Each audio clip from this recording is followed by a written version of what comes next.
Assalamualaikum warahmatullahi wabarakatuh. Sahabat pembelajar, sorry atas kesalahan teknis, kendala teknis tadi. Kita kembali lagi dalam program Obras Hukum. Kali ini dengan narasumber dari BPSDM Hukum dan HAM, Bapak Ali Usman yang siang Pak. Nah, mohon maaf ini rekan-rekan sekalian, sahabat pembelajar, ada gangguan teknis ternyata. Ya. Sahabat pembelajar, tema atau topik Obras Hukum kita kali ini adalah mengenai diversi.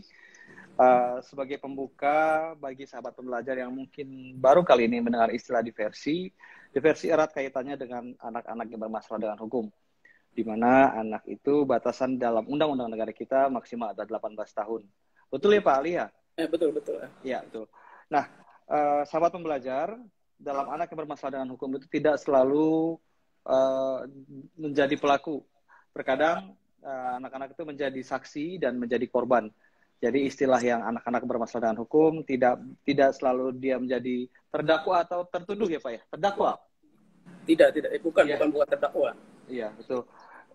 Pak Ali, kita sudah berkali-kali mendengar adanya kasus perundungan yang dilakukan oleh sahabat atau anak-anak di sekolah, di mana itu pun sudah terekam video dan menyebar. Kemudian juga ada anak-anak yang menjadi korban pelecehan, ada juga anak-anak yang menjadi saksi terjadinya tindakan pelanggaran hukum, baik yang dilakukan oleh keluarga ataupun oleh orang lain. Jadi anak-anak ini kan beda ya Pak ya, kondisi psikologis dan fisiknya Pak dengan dewasa. Nah, mohon pencerahan nih Pak Ali, bagaimana nih Pak dalam pelaksanaan peradilan bagi anak-anak yang bermasalah dengan hukum ini Pak? Silakan Pak.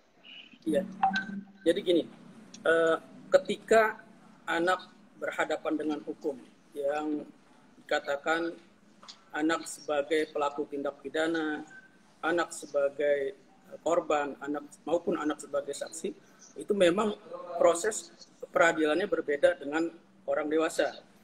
Kalau pelaku tindak pidana dilakukan anak seperti yang Pak Sofi tadi sampaikan, bahwa ketika anak sebagai pelaku, maka proses peradilannya menggunakan Undang-Undang Nomor 11 Tahun 2012 tentang Sistem Peradilan Pidana Anak.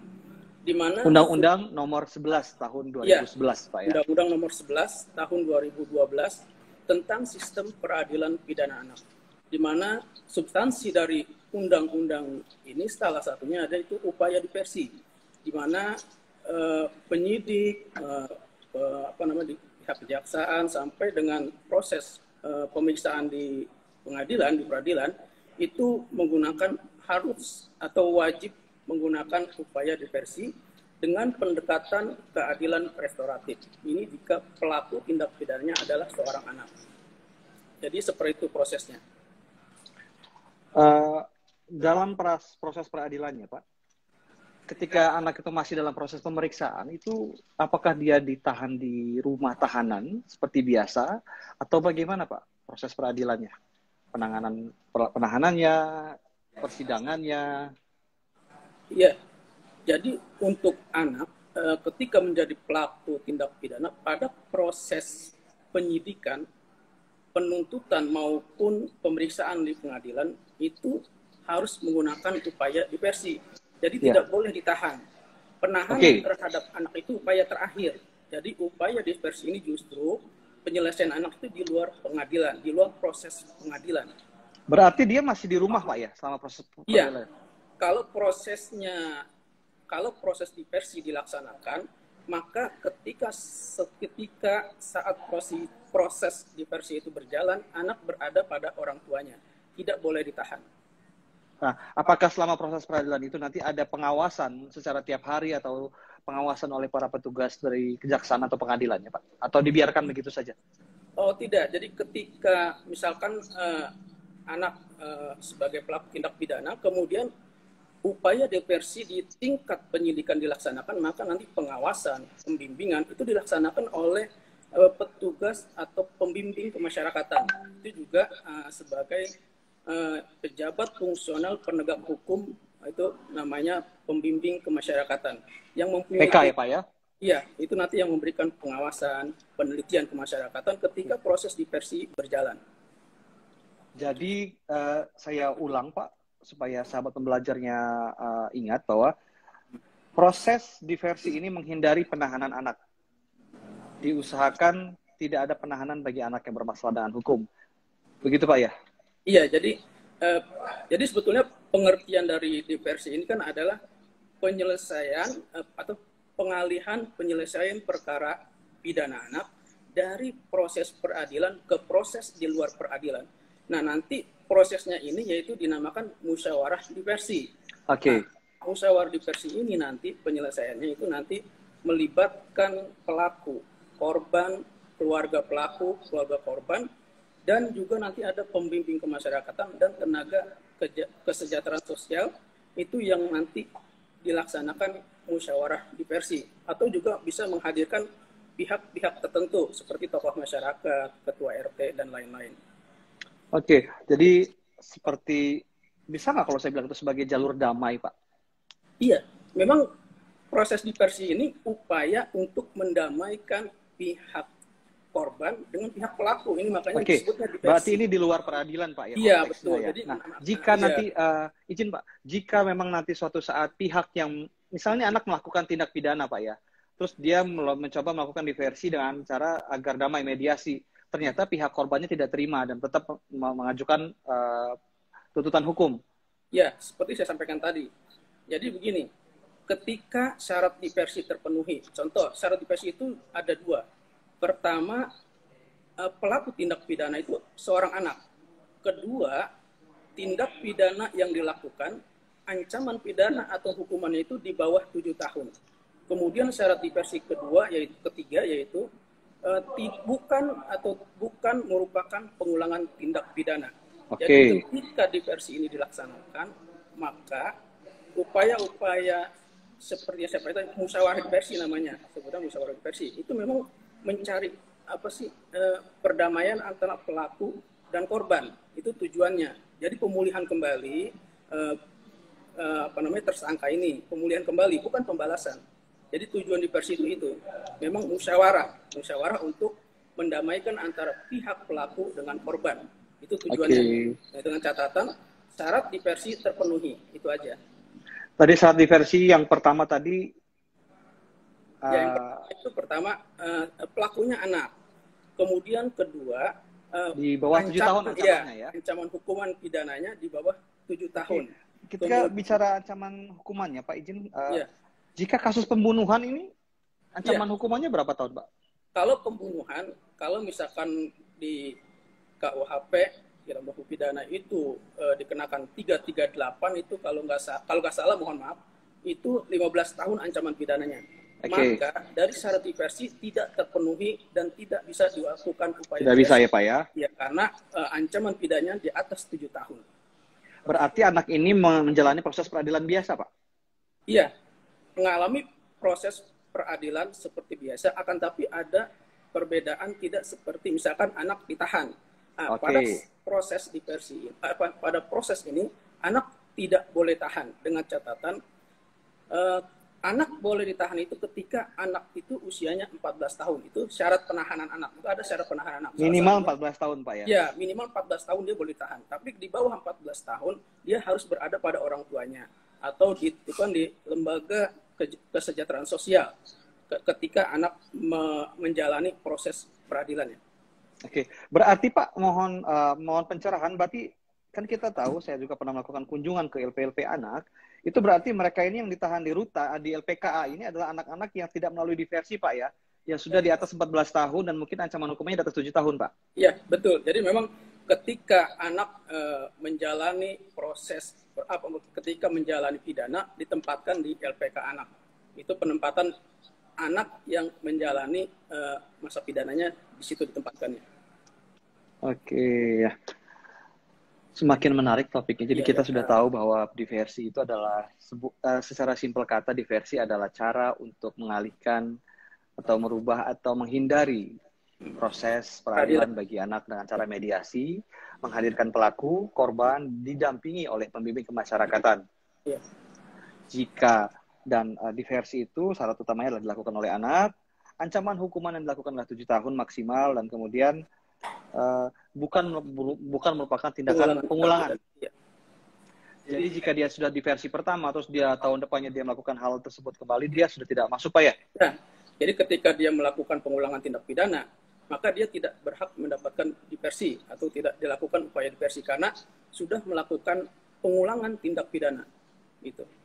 Oke, cakep Pak. Dan kemudian Pak, sudah sejauh mana Pak negara Indonesia ini menerapkan diversi bagi anak-anak ini Pak? Apakah memang benar-benar sudah terlaksana sepenuhnya atau bagaimana menurut Bapak pribadi yang Bapak lihat? Iya, kalau saya lihat memang sudah dilaksanakan seperti contoh anak-anak pelajar yang belum lama ini ikut demo Undang-Undang Cipta Kerja ya. Itu memang diamankan, kemudian dikembalikan kepada orang tua. Ini secara langsung kita bisa lihat bahwa ini pasti ada upaya diversi di situ. Nah, di dalam diversi ini apakah ada pendekatan hukum, Pak? Karena kan pasti pelaksananya pendekatan keadilan restoratif atau pendekatan lain yang mungkin. Iya. Jadi memang diversi ini pelaksanaannya pendekatannya itu menggunakan restoratif justice atau keadilan restoratif. Apa keadilan restoratif? Itu penyelesaian perkara pidana anak dengan melibatkan pelaku, korban, keluarga pelaku, keluarga korban, ini dilibatkan. Juga nanti pada saat musyawarahnya itu melibatkan pembimbing kemasyarakatan, kemudian tenaga kesejahteraan sosial profesional. Inilah nanti di pembimbing kemasyarakatan ini bertugas melakukan penelitian kemasyarakatan terhadap anak tersebut yang melakukan tindak pidana. Jadi keadilan restoratif ini, jadi penyelesaiannya itu melibatkan pelaku. Jadi semua yang terlibat dilibatkan nanti ketika musyawarah diversi. Jadi seperti musyawarah biasa, mencari penyelesaian yang adil untuk kepentingan terbaik bagi anak, bukan pembalasan. Itu jadi tujuan dari pendekatan keadilan restoratif itu. Kemudian, nah tadi kita menyebutkan adanya pembimbing kemasyarakatan, mana kita tahu banyak sekali rekan-rekan pemasyarakatan kita yang mendaftar menjadi JFT pembimbing kemasyarakatan. Nah, untuk dalam pelaksanaan diversi tersebut, agar dapat didampingi oleh pembimbing kemasyarakatan itu apakah PK-nya itu kita yang menghubungi atau pengadilannya yang menghubungi PK-nya atau bagaimana Pak? Nanti tahap teknisnya, contoh di upaya penyidikan di tingkat kepolisian. Nanti pihak kepolisian, penyidik dari pihak kepolisian nanti akan berkoordinasi dengan Bapas atau nanti dengan pembimbing kemasyarakatannya untuk memberitahukan, berkoordinasi kapan mulai dilakukan penelitian kemasyarakatan terhadap pelakunya. Itu nanti ada koordinasi berarti kepolisian Pak yang menghubungi nanti pihak kepolisian yang menghubungi pihak Bapas atau dalam hal ini pembimbing kemasyarakatan untuk melakukan penelitian kemasyarakatan. Oke, kita tadi sudah mulai tahu apa diversi, syarat dan ketentuannya dan bagaimana prosesnya. Nah, sekarang misalnya setelah dilaksanakan diversi, Pak, tidak ditemukan kata sepakat. Iya. Damai tidak tercipta. Nah, itu gimana, Pak? Solusi selanjutnya? Iya. Ketika proses diversi di tingkat penyidikan tidak berhasil atau upaya diversi gagal, contohnya pihak korban tidak terima untuk dilakukan diversi, maka nanti pihak penyidik, dari pihak juga pembimbing kemasyarakatan yang terlibat akan menyampaikan atau meneruskan ke pihak ke penuntutan. Tetapi ingat bahwa dari tingkat penyidikan, penuntutan sampai pemeriksaan di pengadilan, upaya diversi wajib dilakukan. Jadi kalau pada tahap tingkat penyidikan upaya diversi gagal atau tidak berhasil, maka nanti di tingkat penuntutan akan diupayakan diversi kembali. Itu harus, karena wajib. Jadi wajib diupayakan diversi kembali. Nanti ditawarkan lagi upaya diversi atau musyawarah diversi antara pihak keluarga korban dengan pelaku, semua yang terlibat, tokoh masyarakat jika diperlukan, itu diupayakan lagi diversi pada tingkat penuntutan. Ketika di tingkat penuntutan juga sama, tetap tidak mau upaya diversi, maka naik lagi ke tingkat penuntutan di pengadilan, pemeriksaan di pengadilan. Sama, di tingkat pengadilan juga wajib diupayakan diversi. Jadi dari tahap penyidikan sampai tahap penuntutan, sampai tahap pemeriksaan di pengadilan, wajib diupayakan diversi terlebih dahulu. Itu jadi. Oke. Kenakalan remaja dan jika di awal tadi kita bicara bahwa anak yang bermasalah dengan hukum itu tidak selalu menjadi pelaku. Dia juga bisa menjadi korban dan juga menjadi saksi. Iya. Nah, tadi kita bicara mengenai anak yang menjadi pelaku mungkin Pak ya. Nah, jika anak itu menjadi korban nih Pak. Iya.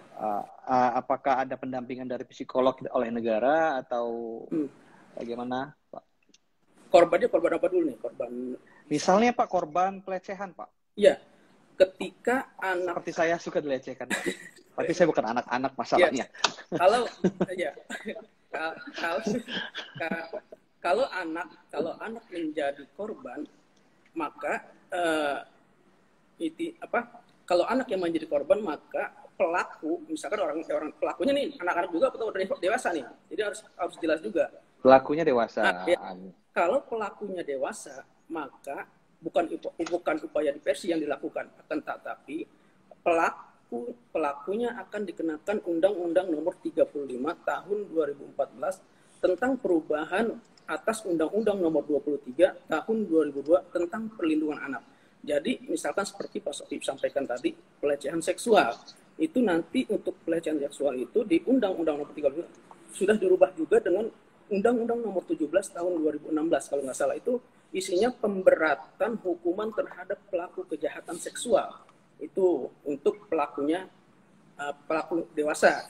Akan tetapi korban sendiri nanti juga dilindungi. Misalkan ada dilindungi oleh ada perlindungan terhadap korban atau anak-anak ini, ada perlindungan juga. Oke Pak. Sebenarnya menarik sekali, tapi dalam hal ini penanganan anak-anak yang bermasalah hukum memang harus ditangani dengan lebih perhatian ya Pak ya, karena kondisi psikologis anak-anak yang rentan. Karena ketika dulu saya memiliki background di rumah tahanan negara Pak. Saat itu mungkin belum ada undang-undang diversi dan lain-lainnya. Terkadang anak-anak yang mungkin masuk itu masih pengetahuannya tentang kriminal A dalam pergaulan, karena bergabung sama orang-orang dewasa itu yang ada dia bukannya makin membaik, yang ada makin pinter, dalam tanda kutip pinter Pak ya. Jadi ya keluar masuk lagi. Itu yang dengan adanya diversi ini mungkin bisa mengurangi hal-hal tersebut ya Pak ya. Iya. Dalam hal ini penyuluh hukum sebagai salah satu unsur pelaksanaan hukum di Indonesia, sejauh mana dapat berperan dalam diversi Pak? Jika PK itu dapat mendampingi, nah penyuluh hukum ini apakah bisa mendampingi juga atau bagaimana? Iya, sebetulnya untuk seorang penyuluh hukum ini juga merupakan tugas yang berat. Kenapa? Karena seorang penyuluh hukum juga selain karena tugas beliau ini kan melakukan pembeluhan hukum tentang peraturan perundang-undangan yang berlaku. Artinya memberikan kesadaran kepada masyarakat tentang hukum, sehingga ketika dia mengetahui aturan hukumnya, paham aturan hukumnya, maka diharapkan dia taat dan patuh terhadap hukum. Ini tujuan daripada penyuluhan hukum yang dilakukan oleh para penyuluh hukum. Intinya memang untuk penyuluh hukum ini juga merupakan tugas yang ya lumayan berat lah bisa dikatakan seperti itu. Karena bagaimana bisa menyampaikan peraturan-peraturan hukum dengan baik sehingga para atau masyarakat bisa memahami aturan atau hukum yang ada dan taat patuh atas peraturan-peraturan yang ada, sehingga ketika jadi bisa dikatakan sebagai pencegahan awal lah, ketika mereka tahu hukum, tahu peraturan, jadi mereka taat, tidak mau melakukan misalkan kejahatan atau sesuatu yang tidak baik karena sudah tahu aturannya melalui para penyuluh hukum. Oke. Jadi di sini penyuluh hukum berperan sebagai sosialitator Pak ya. Iya, semacam itu. Kata baru tuh, ya. Sosialitator yang mana memberikan informasi kepada masyarakat yang mungkin belum banyak tahu bahwa diversi itu ada untuk anak sebagai solusi pelaksanaan pidana bagi anak itu sendiri. Nah, Pak izin, Bapak kira-kira ada nggak informasi mengenai sudah berapa kali diversi dilaksanakan di Indonesia, atau itu tercatat tidak Pak di negara kita? Kalau secara data tentu saya tidak tahu, karena itu kan harus melalui penelitian kita, penelitian misalkan ke pihak kepolisian, datanya harus ada. Saya tidak bisa menjawab itu berapa yang pernah dilakukan diversi, karena itu perlu data untuk menjawab itu ya. Intinya bahwa kewajiban para penegak hukum ini sudah diatur di Undang-Undang Nomor 11 Tahun 2012 tentang sistem peradilan pidana anak. Jadi intinya ini wajib dilaksanakan diversi, wajib para penegak hukum ini mulai tingkat penyidikan, penuntutan, hakim, ya kan, semua wajib mengupayakan diversi. Kalau misalkan ditanya sudah berapa banyak yang dilakukan diversi, saya tidak bisa menjawab karena ini perlu data, harus ada penelitian. Akan tetapi saat ini ketika undang-undangnya sudah ada, maka wajib diupayakan diversi sepanjang ketentuan dan syarat diversi itu berlaku atau terpenuhi. Dan ketika para misalkan penyidik, penuntut umum, hakim tidak melaksanakan upaya diversi ini, maka akan ada sanksinya, yaitu berupa pidana penjara maksimal 2 tahun atau denda maksimal 200 juta rupiah. Ini, bagi aparat penegak hukum, iya, ya Pak ya? Jadi ini wajib dilaksanakan oleh aparat penegak hukum. Tujuan dari diversi ini sebenarnya secara jelas bisa dijelaskan nggak Pak sih? Kalau tujuan dari diversi ini salah satunya tadi seperti saya pernah singgung juga bahwa ini mencari perdamaian antara pelaku dan korban. Kemudian penyelesaian di luar jalur hukum. Ini tujuan dari diversi itu tadi. Jadi yang pertama, yang paling pertama, tujuan diversi ini mencapai perdamaian antara pelaku dan korban. Ini tujuan dari diversi. Pak, kalau gitu tadi ketika Bapak bilang diversi tujuannya untuk mencari perdamaian, itu berarti fokusnya sebenarnya adalah untuk tidak memenuhi lapas, atau bukan tujuannya bukan fokus ke anaknya Pak ya? Bahwa iya. anak masih bermasalah. Jadi tujuan diversi ini tadi perdamaian antara pelaku dan korban. Jadi diversi ini itu untuk kepentingan terbaik bagi anak, itu makanya diupayakan diversi gitu. Iya, kamu udah bilang tadi. Iya, karena mungkin anak ini belum bisa mempertanggungjawabkan perbuatan hukumnya gitu. Makanya anak itu kan disebut anak itu seseorang yang belum berusia 18 tahun dan yang masih dalam kandungan. Artinya di usia tersebut mereka mungkin belum bisa bertanggung jawab pidana, walaupun bisa seperti saya sampaikan tadi bahwa syarat nahanan tadi 14 tahun umurnya. Nah, di bawah itu maka dikembalikan kepada orang tua, berada sama orang tua. Ini juga kan kepentingan, jadi tujuan itu tadi, kepentingan terbaik bagi anak. Misalkan anak itu cuma melakukan pencurian sendal, ya kan? Kalau dia di penjara, ya kan cuma karena mencuri sendal. Bayangkan, dia kehilangan pendidikan, ya kan? Tapi dengan proses diversi ini, hak-hak anak itu akan terpenuhi semua. Hak pendidikan, walaupun dia nanti juga upaya upaya pemenjaraan itu upaya terakhir gitu. Jadi nanti ada pembinaan di lembaga-lembaga pembinaan. Jadi bukan tujuan akhir itu yang dicapai, tapi kepentingan terbaik bagi anak itu yang tujuan daripada upaya diversi ini gitu. Oke Pak. Nah tadi Bapak bicara soal anak di dalam kandungan tadi Bapak ya, betul nggak Pak? Apa? Kurang anak masih dalam kandungan. Anak dalam kandungan dia. Ya. Jadi di undang-undang ini pengertian anak itu di Undang-Undang Perlindungan Anak Nomor 35 Tahun 2014 yang tadi saya sebutkan bahwa anak itu yaitu seseorang yang belum berusia 18 tahun termasuk anak masih dalam kandungan. Kenapa? Karena anak yang di dalam kandungan itu sudah dilindungi oleh undang-undang tersebut, yaitu Undang-Undang Nomor 35 Tahun 2014 tentang perubahan atas Undang-Undang Nomor 23 Tahun 2002 tentang perlindungan anak. Contohnya apa? Tindakan aborsi. Jadi pelaku aborsi terhadap anak ini nanti dia akan dikenakan Undang-Undang Nomor 35 gitu. Jadi sanksinya itu ada di situ. Jadi pelaku aborsi itu pelakunya dapat dijerat pidana berdasarkan Undang-Undang Perlindungan Anak itu. Makanya dikatakan anak itu termasuk yang dalam kandungan. Itu. Jadi sejak dalam kandungan sudah dilindungi oleh Undang-Undang Perlindungan Anak. Gitu. Karena banyak sekarang kan pelaku-pelaku aborsi yang memang itu sengaja, walaupun aborsi itu sebetulnya dibolehkan dengan syarat dan ketentuan yang ada. Betul. Gitu. Tapi kalau memang itu dengan cara-cara yang tidak sesuai dengan peraturan perundang-undangan, maka sanksinya tadi Undang-Undang Nomor 35 Tahun 2014 tentang perlindungan anak. Menarik. Nah, ini sudah tidak terasa, kita sudah hampir 1 jam sih, Pak. 40 menit. Nah, terakhir Pak, pertanyaan saya, dalam pelaksanaan diversi selama ini, menurut Bapak kira-kira apakah ada kendala atau problem dalam pelaksanaannya, Pak? Atau memang sudah sempurna, proses hukumnya seperti itu sudah bagus? Apakah kira-kira ada hal yang menurut Bapak perlu diperbaiki atau yang telah terjadinya problem di dalam pelaksanaan diversi, Pak? Iya, memang sebetulnya kalau menjawab pertanyaan ini perlu ada penelitian menurut saya. Kenapa? Intinya karena ini kan seperti saya bilang bahwa pertanyaan ini tidak bisa dijawab kalau tidak ada hasil penelitian. Menurut saya harus ada jawaban bahwa ini kendalanya seperti ini, mungkin ada atau mungkin ada penelitian Bapak pernah baca gitu Pak tentang diversi ini? Iya, pernah saya, kalau di tulisan saya pernah baca bahwa memang kadang ada upaya diversi, misalkan begini, petugas pembimbing pemasyarakatan. Ini kan ketika pelaku anak ini, itu kan ada penelitian dulu, ada penelitian kepada anak tersebut. Itu nanti orang tua yang tidak tahu, dia curiga ini maunya apa, kenapa, gitu kan. Jadi yang seperti yang pernah saya baca itu kalau dari tulisan-tulisan itu seperti itu salah satunya. Kemudian juga ada juga yang tidak mau upaya diversi itu. Jadi dia tidak mau, bahwa dia tetap minta melalui jalur pengadilan penyelesaiannya. Tapi kan undang-undang mengatur bahwa ini harus upaya diversi.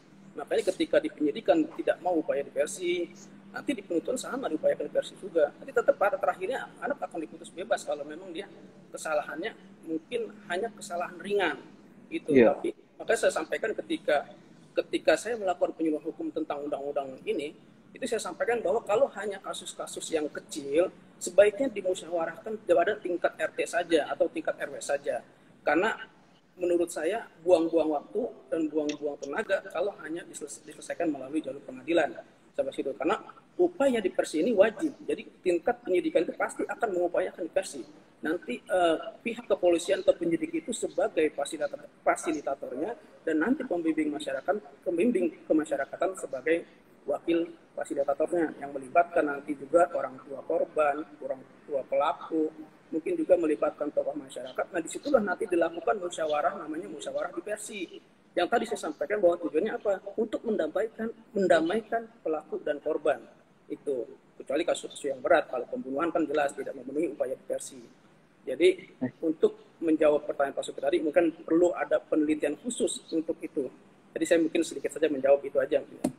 Oh iya, ya saya terus terang menambah pengetahuan setelah kita berbicara ini Pak, bahwa tadi pada awalnya saya berpikir diversi adalah tetap ada peradilan tapi tidak ditahan Pak gitu. Jadi ternyata sebenarnya itu di luar peradilan nih Pak ya. Iya.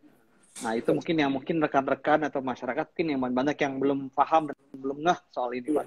Karena mungkin berpikir hanya menghindari penahanannya saja Pak. Jadi tetap aja di rumah, tapi tetap datang sidang terus pulang, gitu Pak. Ya itu salah satunya. Selama masa Bapak menjadi penyuluh hukum ini ada nggak menangani atau menemui konsultasi dari masyarakat yang anaknya bermasalah dengan hukum dan melaksanakan diversi Pak? Kalau yang untuk diversi tidak pernah, tapi ada kasus-kasus yang seperti waktu saya melakukan penyuluhan hukum itu tentang sistem peradilan pidana anak, itu undang-undang nomor 11 ini, itu ada salah satu orang tua minta pendapatnya tentang karena anaknya ini kan pemakai narkoba. Saya juga lucu, sebetulnya ketawa juga dalam hati, kenapa? Karena orang tuanya pemakai juga. Berikan masukan bahwa apapun kesalahan anak, apapun yang dilakukan anak, bahwa jangan lakukan dengan tindak kekerasan. Kemudian saya bilang supaya minta rehabilitasi sebelum terlanjur pengobatan ya, rehabilitasi pengobatan itu medis, saya upayakan seperti itu. Gitu. Memang kalau kita penyuluhan hukum di masyarakat itu, kita di samping menambah silaturahim dengan para warga, juga ada macam-macam kasusnya. Apalagi kalau KDRT tuh lucu juga tuh, banyak. Gak usah jelasin di sini, udah enak ntar. Pak Ali, ada pesan atau salam untuk sahabat pembelajar mengenai diversi ini, Pak? Iya, jadi untuk mungkin salam pembelajar ya. Jadi intinya dari yang apa yang sampaikan ini, intinya bisa bermanfaat untuk mungkin teman-teman atau orang-orang yang memang belum tahu tentang apa sih itu diversi. Itu sehingga nanti ketika ada kasus anaknya atau anak ponakannya yang mengalami kasus seperti sebagai pelaku tindak pidana, paling tidak tahu apa sih yang harus dilakukan. Itu jangan sampai nanti ada oknum-oknum tertentu yang memanfaatkan kejadian misalkan gini, sebetulnya di upaya diversi ini anak itu tidak ditahan, ya kan, kembali kepada orang tua, tapi mungkin pada saat proses itu dimanfaatkan oleh orang-orang tertentu. Udahlah, biar anak lo nggak ditahan, sini urusan gua, kasarnya begini ya, urusan gua, keluarin uang sekian biar anaknya nggak ditahan, padahal upaya diversi tidak boleh ditahan. Itu nanti takut seperti itu dimanfaatkan oleh orang-orang yang tidak tahu, nanti dihubungi, udah biar nggak ditahan, sini keluarin uang sekian. Nah, ini takutnya ada oknum yang seperti itu. Tapi ketika paham, oh diversi seperti ini, oh dia nggak akan kena dibohongin gitu lah kasarnya. Oke, sahabat pembelajar, nggak kerasa sudah hampir 1 jam, kita pamit. Pak Ali, terima kasih. Sama-sama. Dan jangan lupa sahabat pembelajar untuk mampir ke YouTube Pak Ali yang sudah mencapai ribuan subscriber ini. Ya, terima kasih sudah subscribe. Pak Ali, makasih Pak Ali ya. Sama-sama. Ya. Assalamualaikum warahmatullahi wabarakatuh. Salam pembelajar. Salam pembelajar.